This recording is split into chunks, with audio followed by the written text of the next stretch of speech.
topic of today is curriculum development for training. Now, as a matter of fact, this is so important that after you assess the curriculum needs and the standards to match the organizational needs, there has to comprehend the pedagogies and maxims of the teaching, and we have to be familiar with the procedure of developing the training modules. Actually, developing the suitable training material is the most vital thing for the organization. How to develop the training material, how to plan it, you have to be very meticulous in planning the basic activity for each managerial function, including the training and development. And in order to get the maximum efficiency and effectiveness of any training effort, it is very important that the training needs are identified. There are so many posts, there are so many particular positions in the organization. And as a matter of fact, when a new entrant comes and joins the organization, he is not well versed with all the proper procedures, the overall methods of doing a particular job. And that is how there is a need for having a training program in the organizations for any kind of a post. If you design a good curriculum, if you design a good teaching material and a training material, it gives a good mileage to the organization, and definitely it is a win-win situation for both, that is the the organizational personals and for the organization as a whole. Because a trained person would economize on resources, it is going to give good profits and mileage to the organization, good reputation to the organization, that the people who are working in that organizations are well versed with the process and they are being economical as far as the use of the material, use of the resources are concerned. So, let us have a deep insight of this topic today. So, developing a suitable training material planning is a very basic activity for every managerial function, including the training and development. And as a matter of fact, when you have a good teaching material and a training material with you, it is going to give the efficiency levels, effectiveness of any training effort, and it is very good that you have to identify the particular training needs, and according to that the modules are developed. Now, after having done so far, the proper implementation has to be done in this regard, and while implementing any training plan, the operational level planning has to be done, again entailing the setting instructions, objectives and lesson the planning which are covered in this particular module. So, let us start with the concept of what is the concept of domains of learning. Now, learning is a process which leads to a change in the behavior, and the training and the learning process should have certain basic outcomes which can be observed and measured.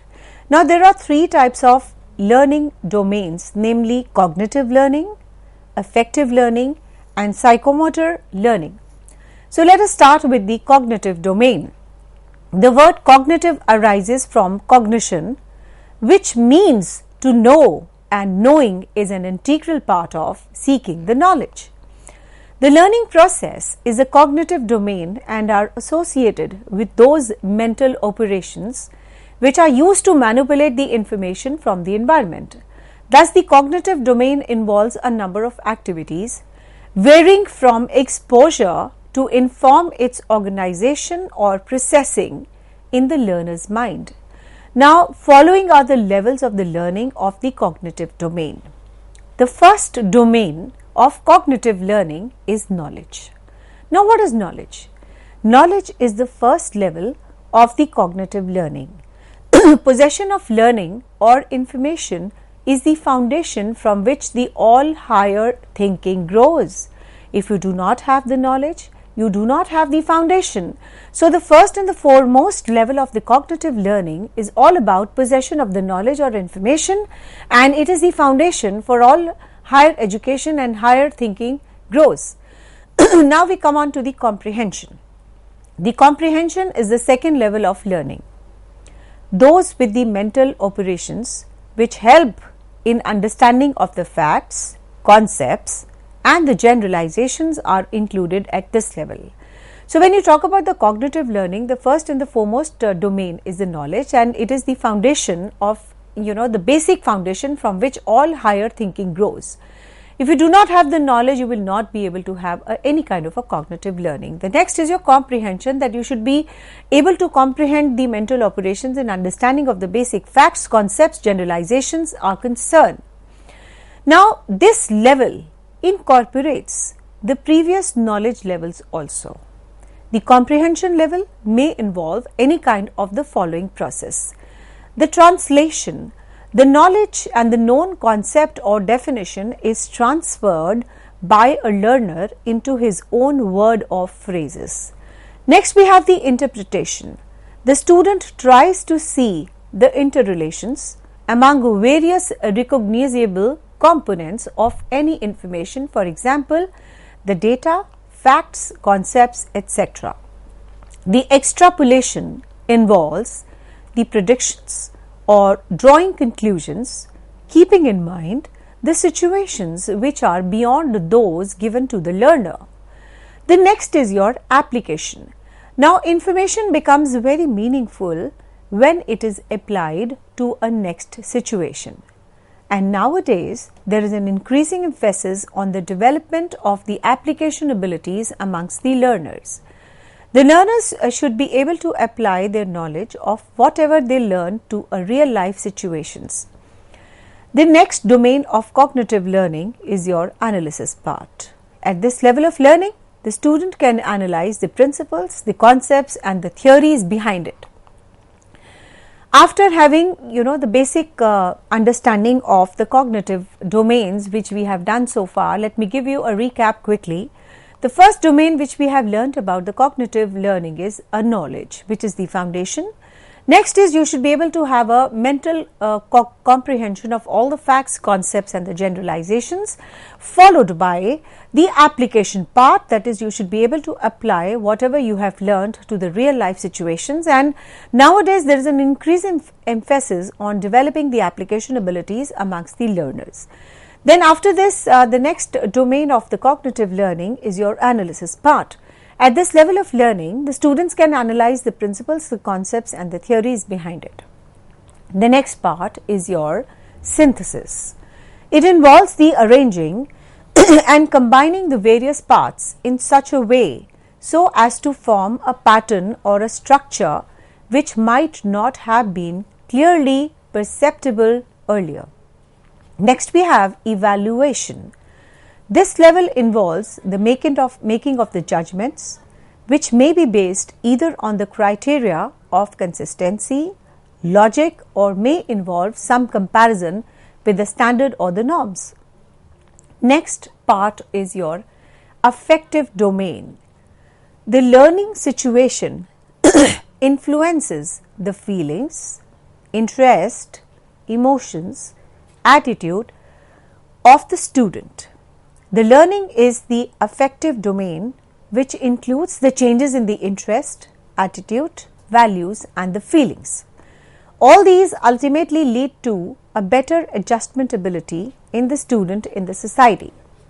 In the cognitive domain, the main organizing principles were from simple to complex, from concrete to abstract, and in the affective domain, which deals with the attitude, interest and the values. Now, it is very difficult to work on those principles. The main organizing principle in the affective domain is the degree of internalization. The main organizing principle is the affective domain are as follows. The first is your receiving part, that is the receiving domain. This means the sensitivity of a student to certain stimulus pattern of stimuli and his willingness to receive or attend to them. Receiving consists of awareness of stimuli, willing to receive and the selection attention. The next domain relating to this aspect is your responding. This level of learning goes beyond the receiving level, and after giving the attention or perceiving the stimulus or the object, the student actually responds to the object. And this is very important aspect and the various aspects of the training and development part in this regard. The next is your valuing. This level of the affective domain implies perceiving a concept as having worth and consequentially receiving a consistent preference or commitment in the behavior towards it. Next, we have the organization for situation where more than one value is relevant. Then we have a psychomotor domain. This particular domain pertains to the manipulative or psychomotor skills which can be developed under the supervision of an expert. And the basic characteristics are as follows. The first is your responsive chains. Learning of skills involves a chain of motor responses, that is, one muscular movement leads to another muscular movement. Then we have coordination. The coordination of perception and the motor act is essential in skill learning. Then we have a response pattern, that is, the skill learning involves the organization of the stimulus and response patterns. Then we have Dave, as per 1969, attempted to classify the learning situations into a psychometer domain into 5 categories, out of which the first is your initiation, manipulation, precision, articulation and neutralization. There are 5 stages of psychomotor learning: the perception, set, guided response, mechanisms and complex overt responses. So we will be taking it one by one. First, we will talk about the perception. Perception is the process of becoming aware of the objects, qualities or relations by way of sense of organs. Then we have set, is a preparatory adjustment of readiness for a particular kind of an action. Guided response is the early step in the development of skills, and it is the overt behavioral act of the learner under the guidance of a teacher. The readiness is a prerequisite for this kind of response mechanism. It means that the learned responses has become habitual, and at this level the learner has achieved a certain confidence and the degree of the skill to perform an act, which is a part and parcel of his report of possible response to a stimuli. The complex overt response, it shows that the learner can perform a complex motor act as he has attained a higher skill. Translation of the instructional objectives into the behavior objectives. The training imparts the learning which manifest in the change of the behavior, and the ultimate aim of setting the instructional objectives is to set the behavioral transformation, and hence setting up of behavioral objectives is an essential and a related activity of instructional planning. Then we have the behavioral objectives. The behavioral objectives include: who does the action is a question mark. Usually he is a trainee. What must be done? Again a question mark, describing the action. To what will be the action to be done? Again a question mark, that is the content. And under what conditions will be the action be done? Again a question mark. And how well it will be done? Again a question mark. The criteria for the success. The setting up of the behavioral objectives, that is the trainee outcomes, can contribute to the training process in the following manner. Number 1, it conveys the intent and provides a direction to others. It guides the selection of contents, the teaching methods and the teaching aids. Then we have a very useful while designing the test for the evaluation. The translation of the instructional objectives into the behavioral objectives shall be clearly and clearer from the following examples, which shows the format of a sales training of a medical representative conducted by a pharmaceutical company. The table confines to translating the behavioral objective on the basis of instructional objective of the knowledge domain only. The action verb in the last column refers to the behavioral outcome of the behavioral objectives. In other words, the action verb describes in what words should the trainee express behavior after achieving the desired objectives.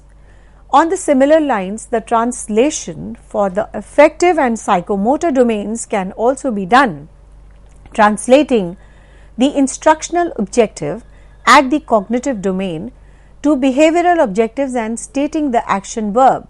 So, this is the table which is in front of the screens.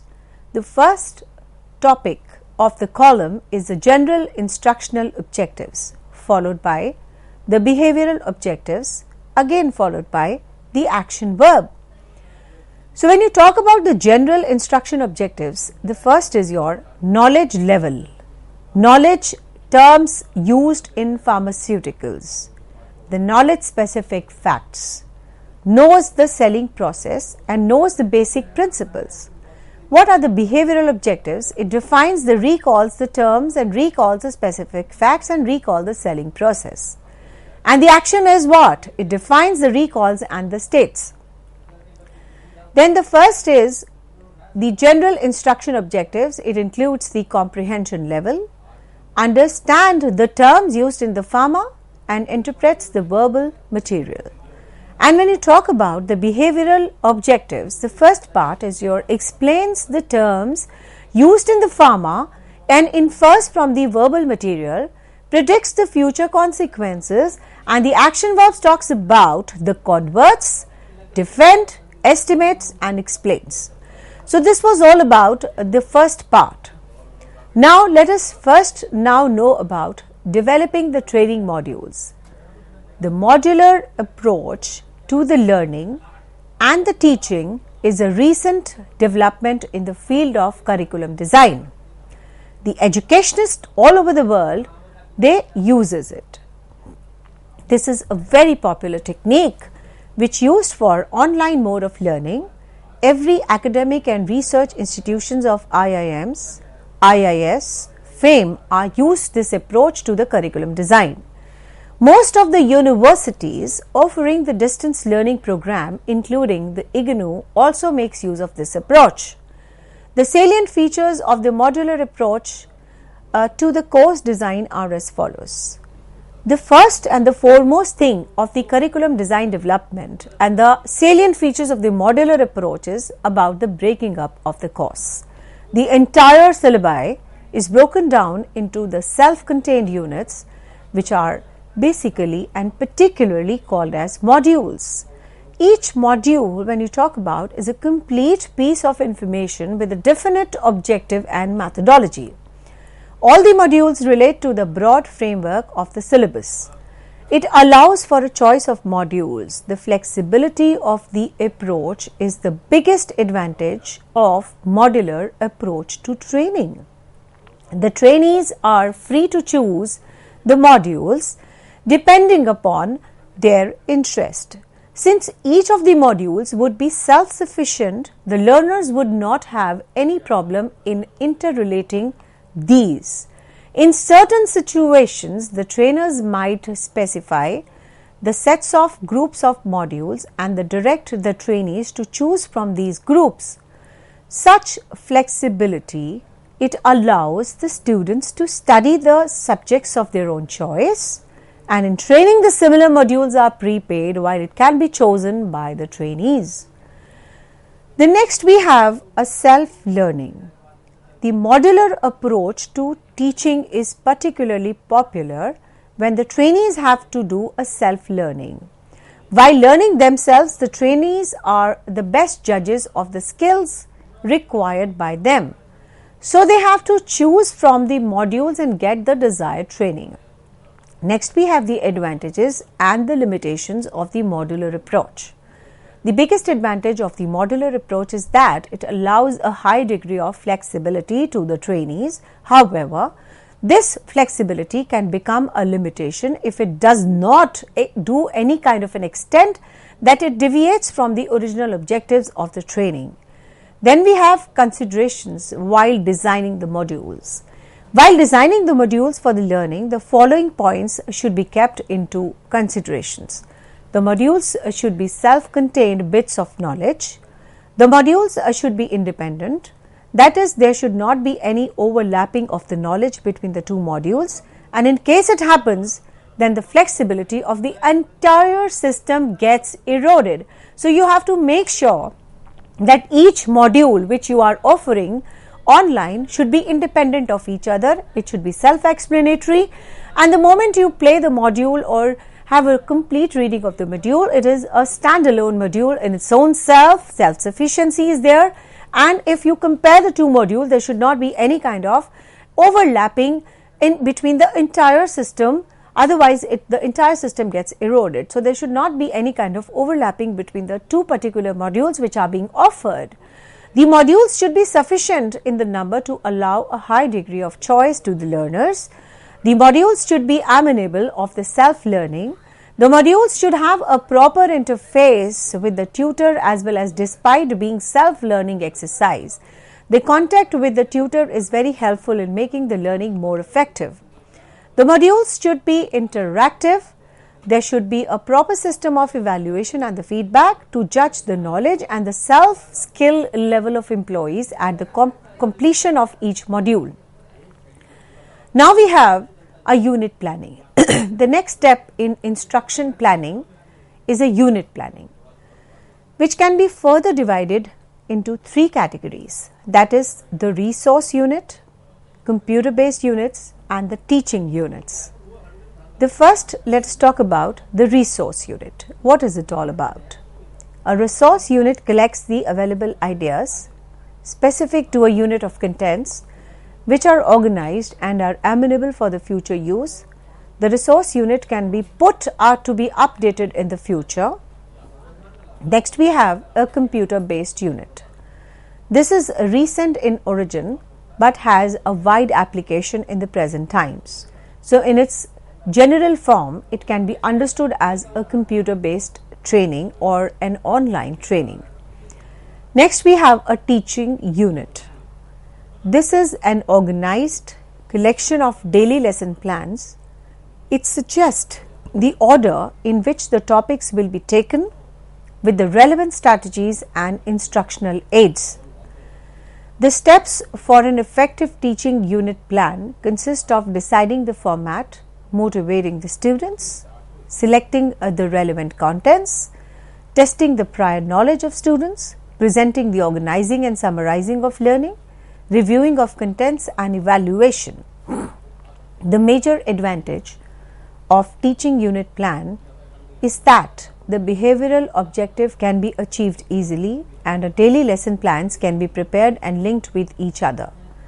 The learning experiences can be planned more precisely and the course content of the training can be defined and updated more easily. Now we talk about the lesson planning. The lesson planning comprises of the identification of objectives, selection of appropriate contents, material training strategies, and the training techniques. So there are so many aspects to this particular part, that is the overall teaching based learning, unit planning, etc. So let me give you a recap of the unit planning. The unit planning is all about dividing everything into three categories: the computer based, resource based, and the teaching based. The resource based is a resource unit collects the available ideas specific to a unit of the content and are organized and amenable for the future use, and it can be updated in the future.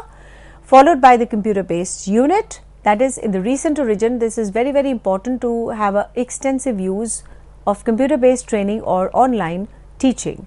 And the next is your teaching unit. This is an organized collection of daily lesson plan and suggests the order in which the topics will be taken up in the relevant strategies and the instructional aids.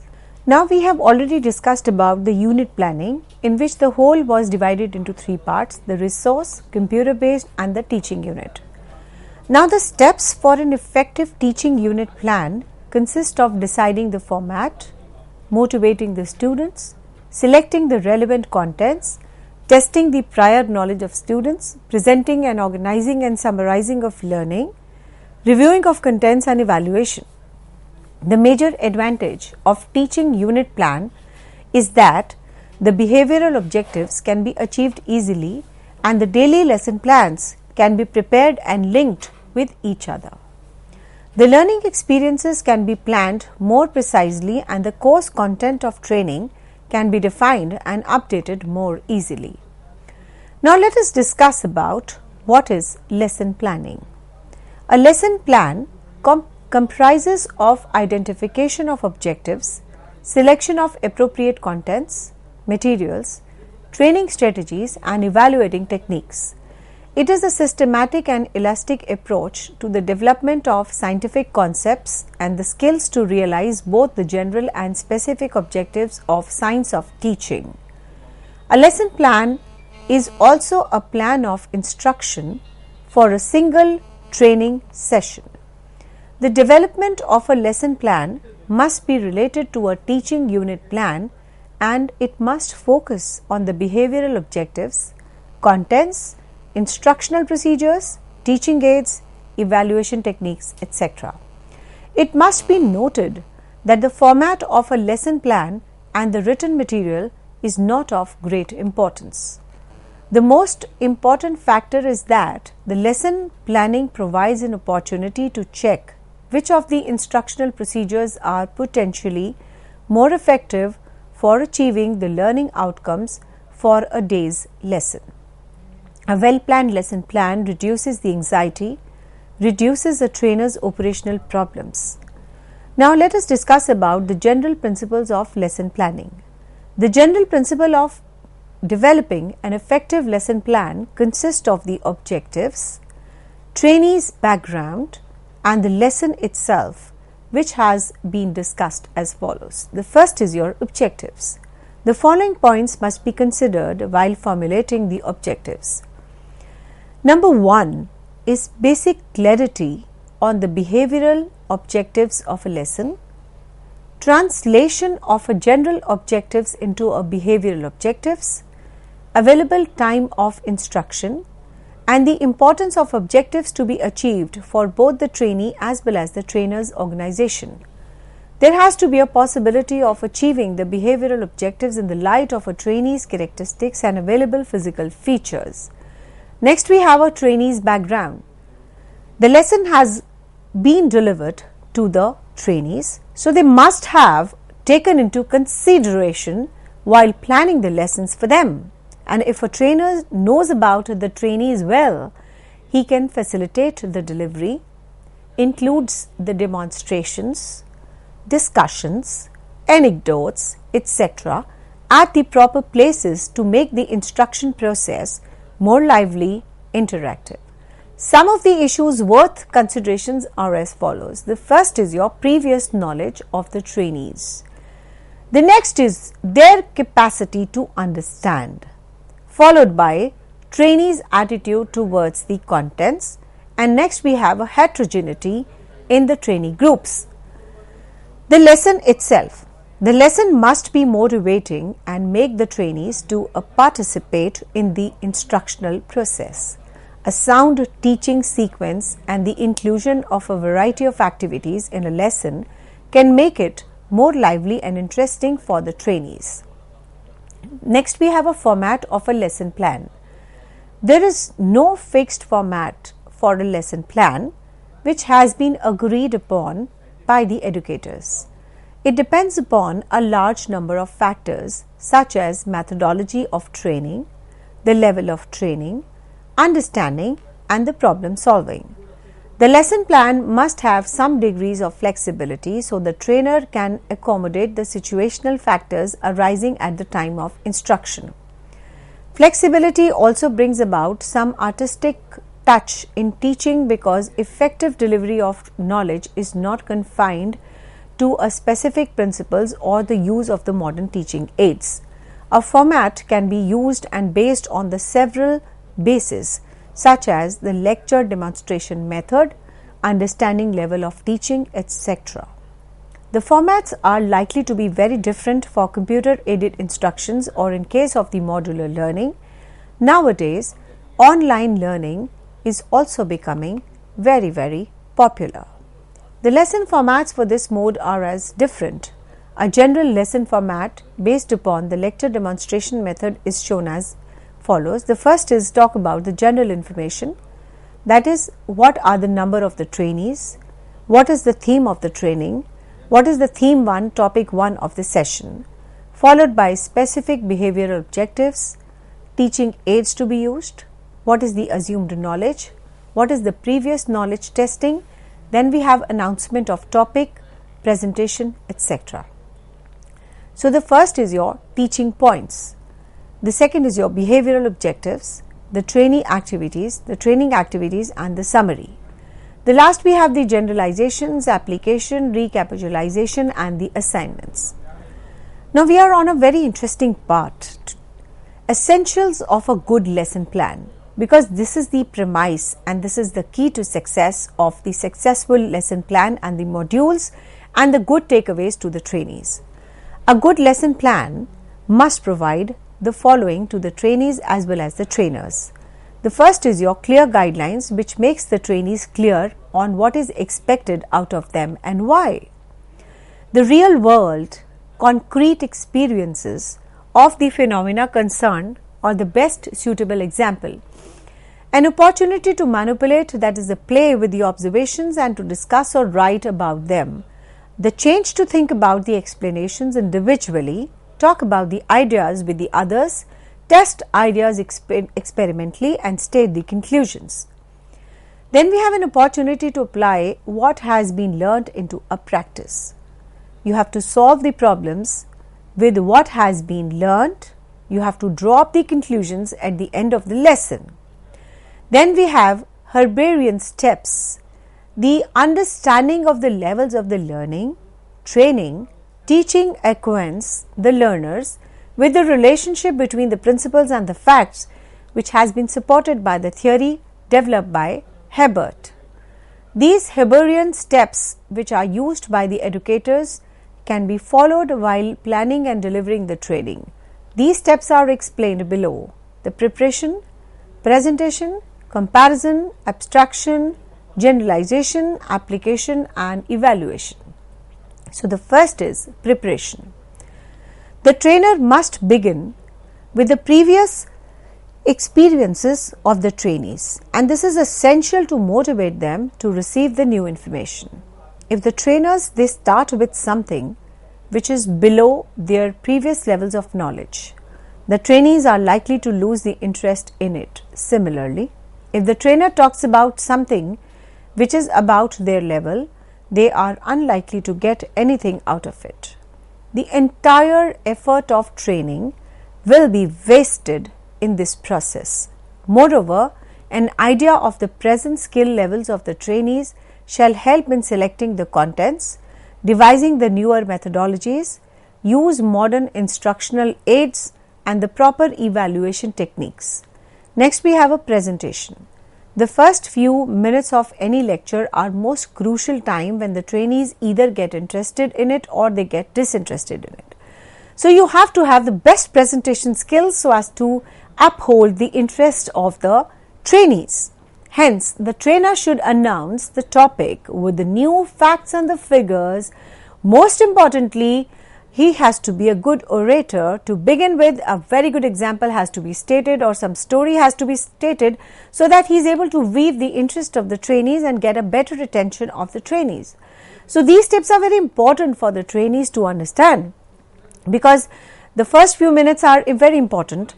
Either the trainees they are interested or they get disinterested in the first part of the lecture.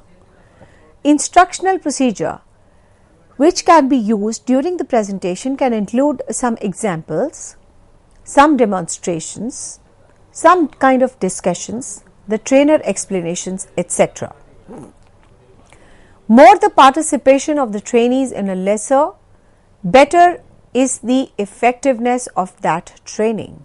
Some trainers ask the questions from the trainees, which is very effective way to keep them attentive and involved in the instructional process.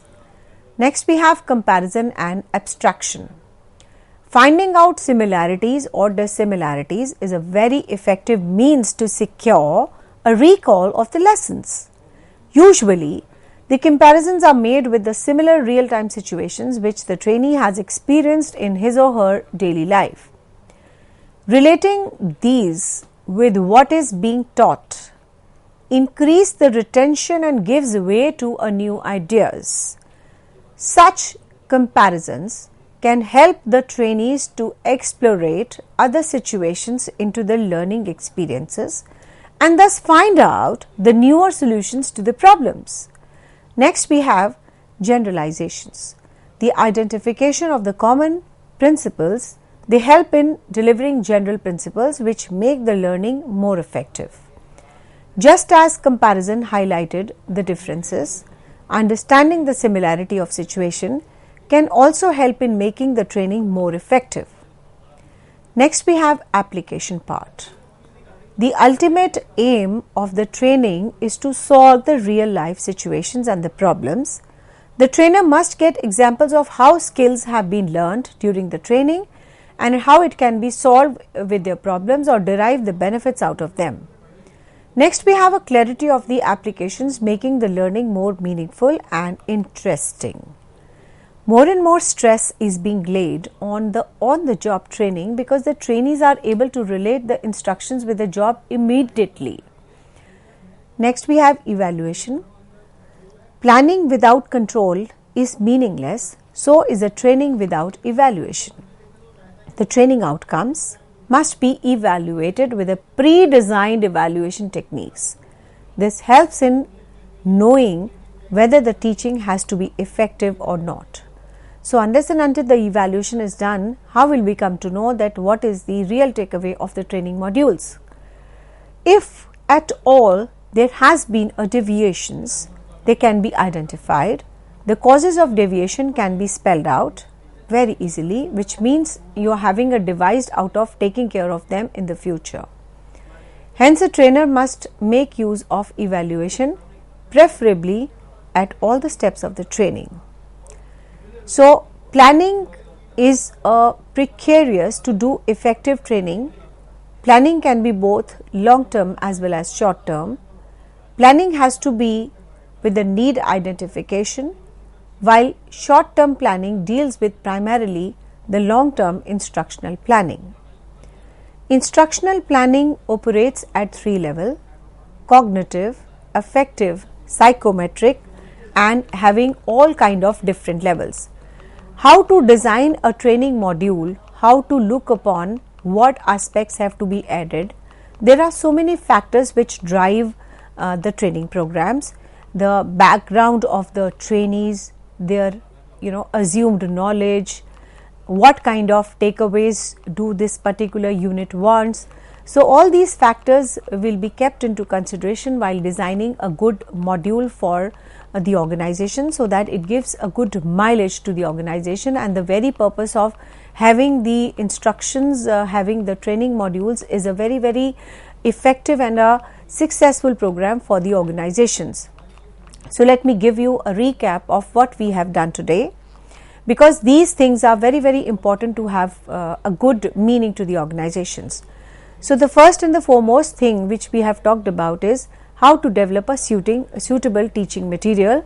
That is, you have to plan the basic activity for every managerial function which you are planning, and in order to have the maximum efficiency and effectiveness for any kind of a training effort.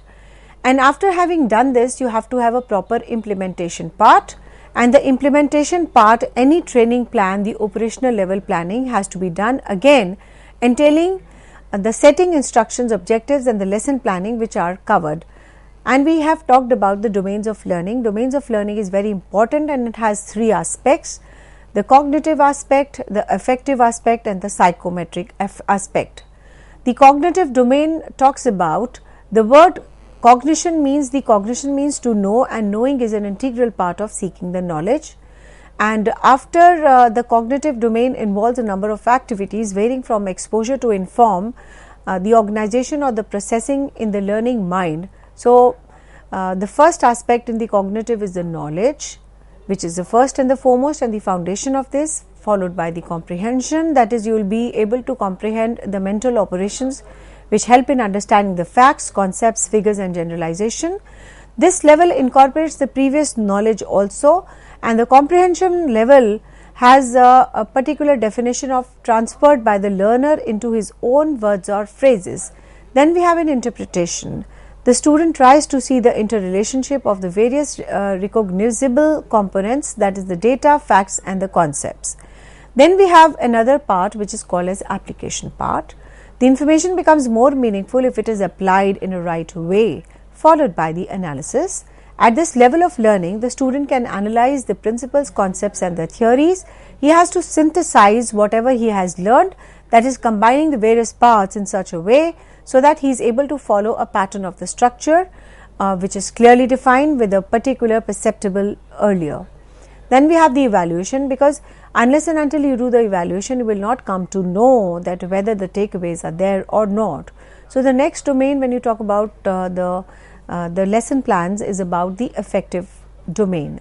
The learning situation influences the feeling, interest, emotions and attitude of the students, and the learning is affective domain includes the changes in interest, attitude, learning, feelings, etc.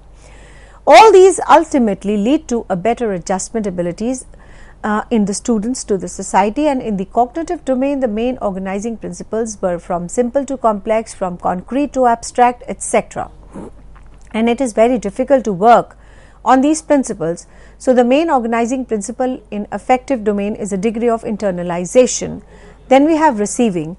This means the sensitivity of the students to certain stimuli, pattern of stimulus, and his willingness to receive or attend to them, because some people are sitting in the training program and they don't want to listen, so their receiving is next to nil. Whether you introduce any stimuli or you deliver any lecture, if you introduce anything, if the trainee is not willing to take it or receive it, he will not have any kind of a good takeaway. So and again he has to respond also. So this level of learning goes beyond receiving level after the attention, perceiving to a stimulus, objectives, and the student actively responds to the objects.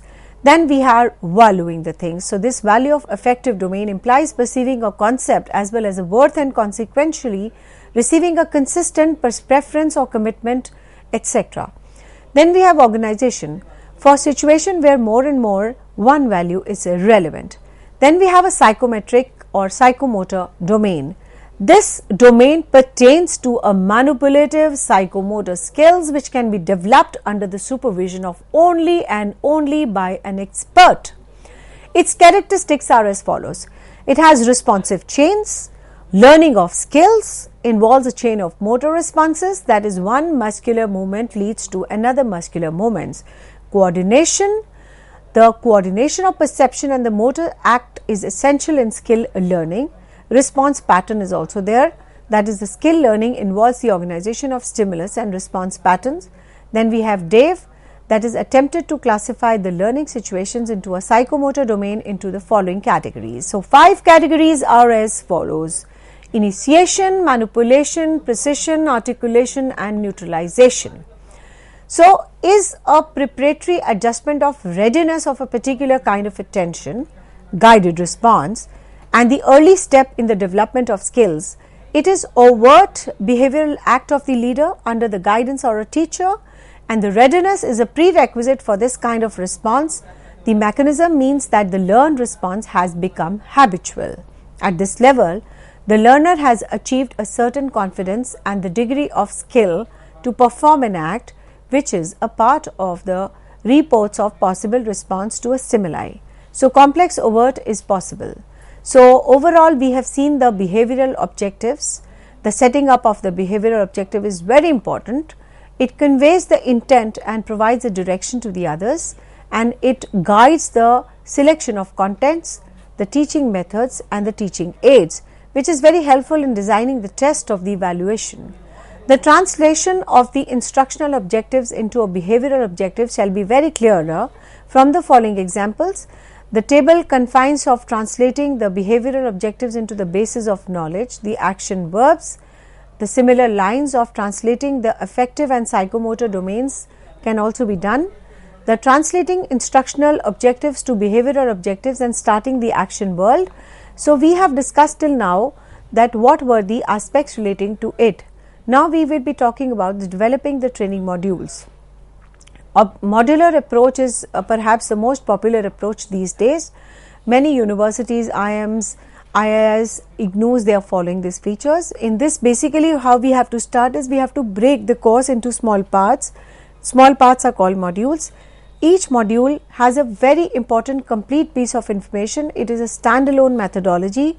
No two modules are overlapping, and it has a choice of modules. The flexibility is the biggest advantage of the modular approach of training, because whosoever is designing the modules, it has to be a clear-cut standalone module in itself with the best learning takeaways for the trainees, because unless and until it is independent of each other, the basic purpose of having a modular approach is completely eroded.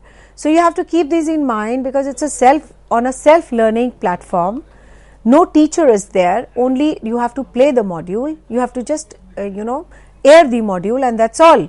So the biggest advantage is that this flexibility can become a limitation, because it is not like a teacher can explain you n number of things in a n number of ways. This is a very stereotype, particular type of introduction of the learning platform, which has less flexibility into it. So at the initial stages only you have to put in the efforts, because it is a self-learning platform. So modules have to be self-contained with all bits of the knowledge which you want your trainees to take away.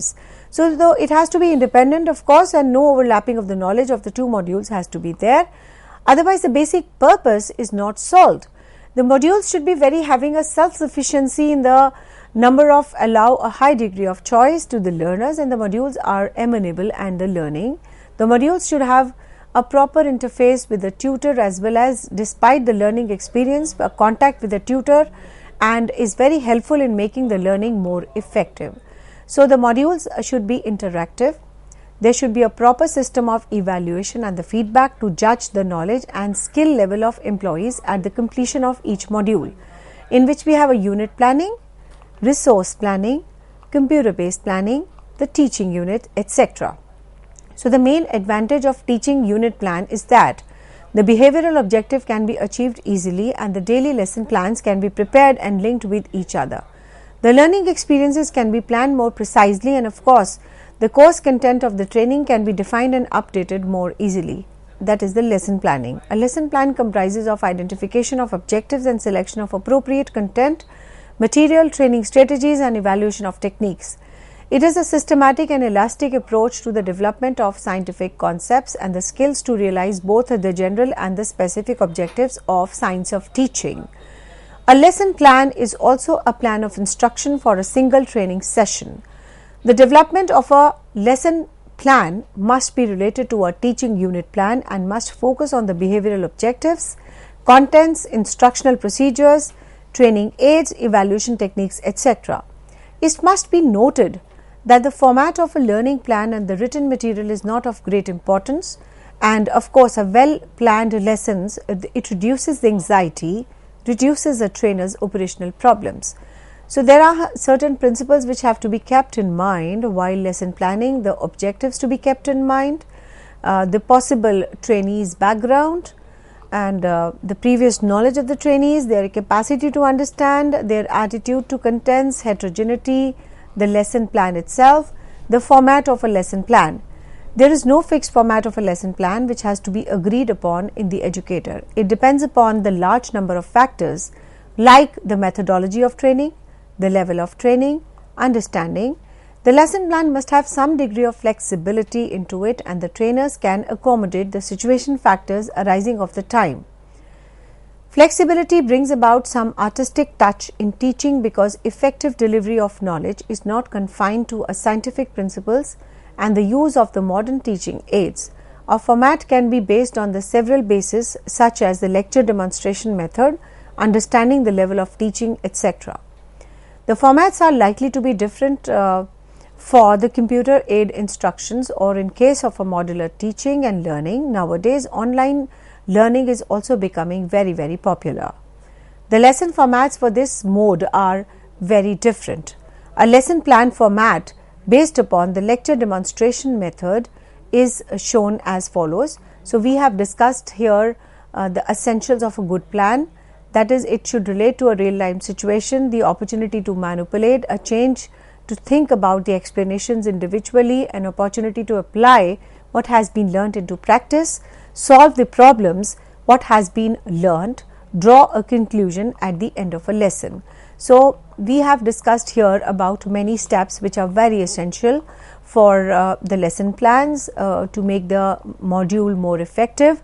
So let me come on to the last part of today's presentation, that is the summary part. The planning is a precurious to effective training. Planning can be both long term as well as short term. Planning has to be need based as per the need identification, while the short term planning deals with primarily the long term instructional planning. The instructional planning operates at 3 levels: cognitive, affective, psychomotor, which having their own levels. In a cognitive domain, there are 3 levels: to recall, the comprehension, the knowledge, the maturity, the application, analysis, synthesis and evaluation. Affective domain is based on internalization process, which helps in internalizing a phenomena or the value. The process of internalization occurs in the previous stages: receiving, responding, valuing, organizing, characterization by value complex. This domain includes the physical skills which require the coordination, the muscles and the mind. The process of skill development under this domain comprises of 5 hierarchical steps: perception, set, guided response, mechanism and complex overt responses. Instructional planning is a unit planning which can be divided into 3 categories: resource, computer and teaching. A lesson plan comprises of identification of objectives, selection of appropriate contents, material, training strategies and evaluation techniques. So it is a systematic and elastic approach to development of scientific concepts, the skills to realize both general and specific objectives of science of teaching. A lesson plan is also a plan of instruction of a single training session. The general principle of developing an effective lesson plan are specifically objectives, identifying the trainee's background and developing a lesson plan itself. So we have discussed so many steps to be kept in mind while taking into consideration the curriculum development for the training sessions. Thank you.